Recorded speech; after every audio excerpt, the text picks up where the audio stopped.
Well, here in the UK, we have a crisis of free speech because the law has become a lot more progressive and therefore a lot more authoritarian in enforcing the various vetoes that now govern our speech, like the heckler's veto, the rioter's veto, and in particular the safe space, poor me, crybaby's feelings veto. Not only that, the law is enforced selectively and politically by police who are less concerned with catching criminals than with telling us what to think. How different things were in this country when you could say pretty much whatever you liked as long as it was true and didn't directly incite violence. Back in the days when we thought this was the home of free speech, where ideas could be freely and robustly expressed and where you couldn't be arrested for a tasteless joke.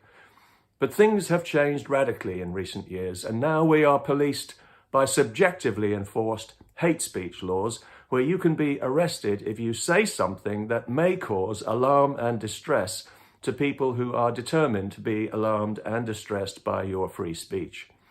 But if the suppression of your birthright causes you alarm and distress, you won't see anyone arrested for that.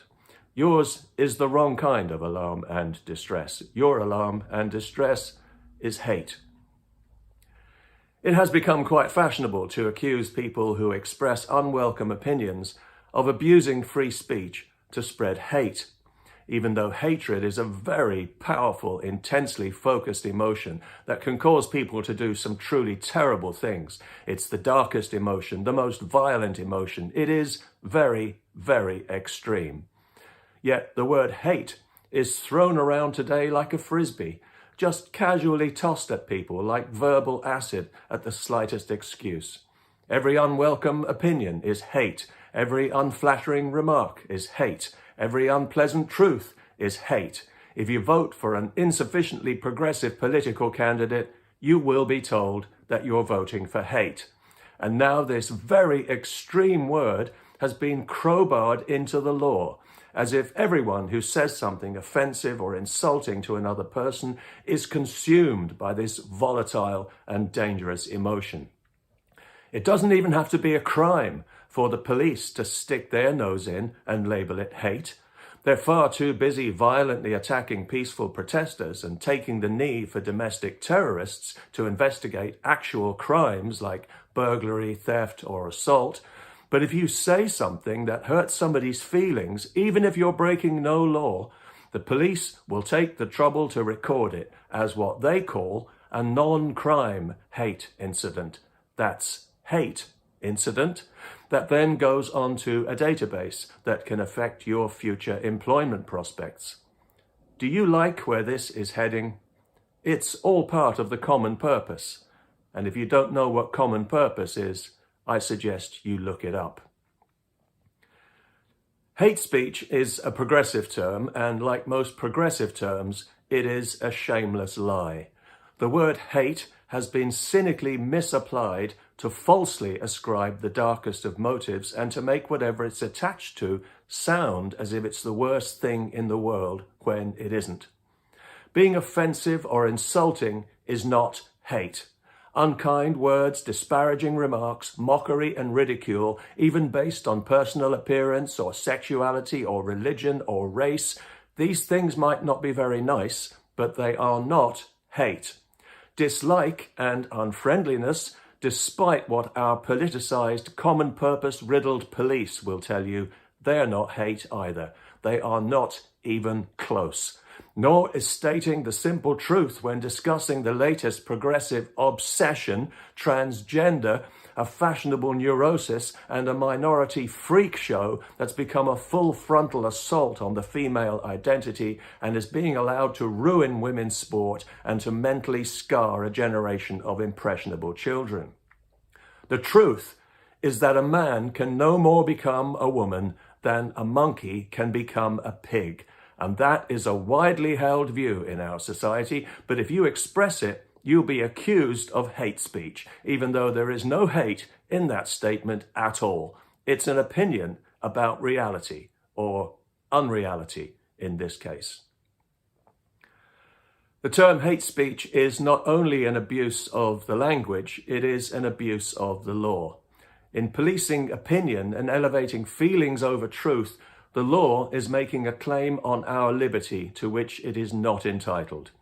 We've always had laws, and we need laws to deal with genuinely harmful words like malicious falsehood or direct incitement to violence. But when the law interferes with the expression of opinion, however offensive or provocative that opinion may be to some, it is a step too far. Every human being without exception has the right to speak from the heart. There is no more fundamental a right, and it is beyond the law's legitimate jurisdiction in the liberal society that we claim to be. Any politician who has to legislate for the censorship of opinion is a failure and a fraud. If you've screwed up your society so badly that you need to stop people talking about it, you are the problem.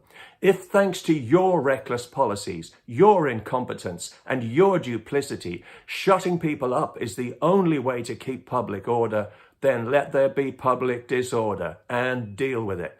Curtailing free speech because some people might be violent is like blaming a rape victim for dressing the wrong way. The violence is the problem, not the free speech, which is as vital to the health of our civilization as oxygen is to our blood. And there's no place in a healthy society for the heckler's veto. There is no place for the rioter's veto. And there is certainly no place for the safe space, poor me, crybabies, feelings veto. They called me an ugly name, boo-hoo. It's just too important for that. This is the genius of the US First Amendment. The people who drafted it knew what they were doing. They knew that the law can't be trusted with freedom of speech because the law is made by career politicians who can't be trusted with anything. If you have a vested interest, and all career politicians do, you will be subjective, you will be selective, you will be expedient, you will be biased, you will be fallible, you will drop the ball. And so it has proved here in the UK. Formerly, we thought the home of free speech, where our speech is now so micromanaged that the police will contact you to check your thinking if you say the wrong thing online. As most people know by now, the problem with the British police is too much common purpose and not enough common sense. So we can always rely on them to provide a timely example of why the law can't be trusted with freedom of speech, whether it's arresting people for harmless jokes or threatening a journalist with investigation for the words of the person he was interviewing. And now recently we see Liverpool police posing in front of a billboard that reads, "Being offensive is an offence." You wouldn't even know this was Britain anymore. In Scotland, where they've got their own mini-government, they just passed a law that will get you arrested in your own home for expressing opinions likely to stir up hatred, a charge so vague it can mean whatever they want it to mean, which is why it's there. What exactly are we so afraid of that we need to desecrate the language and render powerful words like hate virtually meaningless? And why are we so terrified of words that we need to pretend that they're the equivalent of violence? It's no justification for censorship to say that bad ideas might become popular if we don't shut people up. If they're bad ideas, show us how they're bad and they won't become popular. That's how it works in a sane society that trusts itself to get things right. And it's the only way to get rid of bad ideas. Censorship is like painting over a damp patch on the wall and pretending it isn't there. It's going to come through anyway, and the longer you ignore it, the more damage it will do. Words are just words. They are not violence, not even racist insults, unpleasant though they are. The word racist has been drained of all meaning, of course, but we all know what real racism sounds like. And anyone expressing genuinely racist and hateful opinions in Britain nowadays will always lose more friends than they gain. They should have the liberty to speak from the heart, as is their right in a liberal society. The price for denying them that right is just too high. Ridicule is the best disinfectant for stupid ideas and for ugly ideas. Let everyone express what is in their heart, even if it is hateful. Then let it be challenged, rebutted, refuted, exposed to the light, made ridiculous and laughed at. What are we afraid of?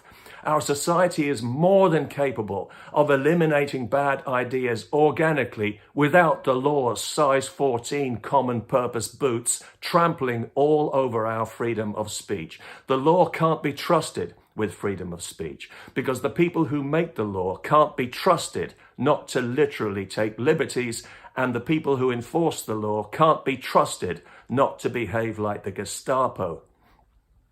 Now, Benjamin Franklin famously said, whoever would overthrow the liberty of a nation must begin by subduing the freeness of speech.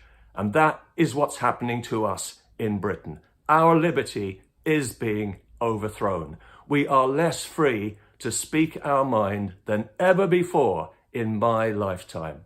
Our police have become thought police. Enforcement of the law has become political and subjective.